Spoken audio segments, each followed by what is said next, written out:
வடக்கு கிழக்கிலே தமிழரசு கட்சியினால் கர்த்தால் அறிவிக்கப்பட்டிருந்தது.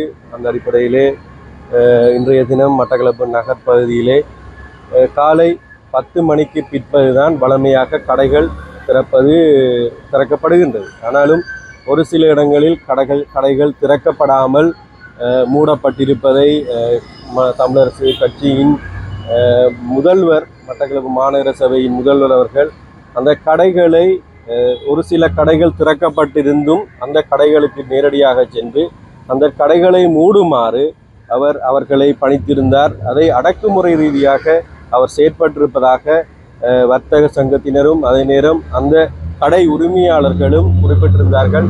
நாங்கள் நேரடியாக சென்று அவர்களிடம் அவர்களின் கருத்துக்களை கேட்டறிந்தோம். முதல்வர் மிகவும் ஆர்க்கத்தனமாக அல்லது அவர்களை போஸ்ட் பண்ணுகின்ற விதமாக அந்த கடைகளை மூடுமாறு அவர் பணித்திருந்தார். அவர்கள் மூடாவிடில் கடைகளுக்கான அனுமதி பத்திரத்தை ரத்து செய்வதாகவும் அவர் குறிப்பிட்டிருந்தார். அந்த இடத்தில் அரச வாகனம் ஒன்றை பயன்படுத்தி அவ்விடத்துக்கு சென்று அந்த அச்சுறுத்தலை அவர்கள் மேற்கொண்டிருந்ததை எங்களால் அறிய முடிந்தது. ஆகவே நாங்கள் அது தொடர்பான ஒரு முறைப்பாட்டினை இன்றைய தினம் மட்டக்களப்பு போலீஸ் நிலையத்தில் அவருக்கு எதிராக நாங்கள் நடவடிக்கைகளை மேற்கொண்டிருந்தோம். அதை விசாரிக்குமாறு போலீசாரிடம் கோரிக்கை முன்வைத்திருந்தோம்.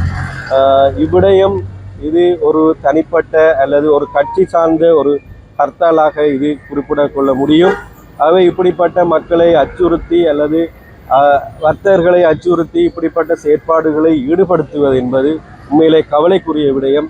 தங்களது அரசியல் லாபத்துக்காக தமிழ் மக்களை நெருக்குதல் செய்வது தமிழரசு கட்சியின் செயற்பாடு இல்லை என்ற விடயத்தை நாங்கள் அவர்களுக்கு தெரிவித்துக் கொள்ள விரும்புகின்றோம். ஆகவே இந்த முந்தைய முல்லைத்தீவில் இடம்பெற்ற இந்த இராணுவ முகாம் சம்பந்தமான விடயத்திலே நாங்கள் அரசாங்கம் என்ற ரீதியிலே அதற்கு எதிராக சட்ட நடவடிக்கைகளை மேற்கொண்டிருக்கின்றோம். அந்த சட்ட நடவடிக்கையிலே இராணுவ சிப்பாய்களுக்கு எதிராக மேற்கொள்ளப்பட்டிருந்த அந்த சட்ட நடவடிக்கையிலே அவர்களும் கைது செய்யப்பட்டு விசாரணைகள் மேற்கொள்ளப்பட்டு கொண்டிருக்கின்றது. எமது பாதுகாப்பு பொதுமக்கள் பாதுகாப்பு அமைச்சர் அதை நேரடியாக மட்டக்களப்பு விஜயம் மேற்கொண்ட வேளையிலே அதை அவர் குறிப்பிட்டிருந்தார்.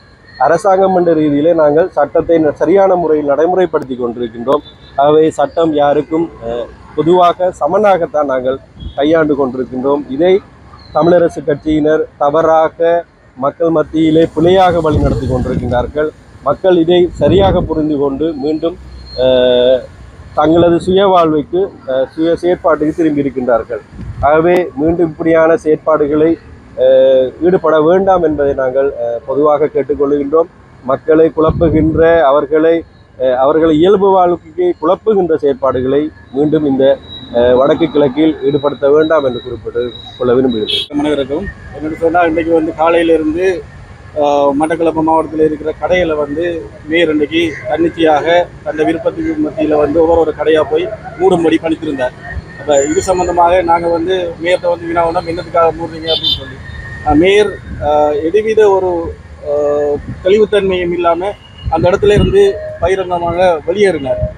இன்றைக்கி மட்டக்களப்பு மாவட்டத்தில் பார்க்க போனால் அன்றன்றைக்கு உழைக்கிற கூலி தொழிலாளர் எத்தனையோ பேர் இருக்கிறாங்க. அவங்களோட வாழ்வாதாரம் கூட இன்றைக்கு கடையில் நின்று வேலை செய்கிறார்கள், அதை நம்பி தொழில் செய்கிறார்கள். எத்தனையோ பேர் இன்றைக்கு உணவு எல்லாத்துக்கும் இன்றைக்கு மட்டக்களப்பு தட்டுப்பாடாக இருக்குது மட்டக்களப்பு மாவட்டத்தில்.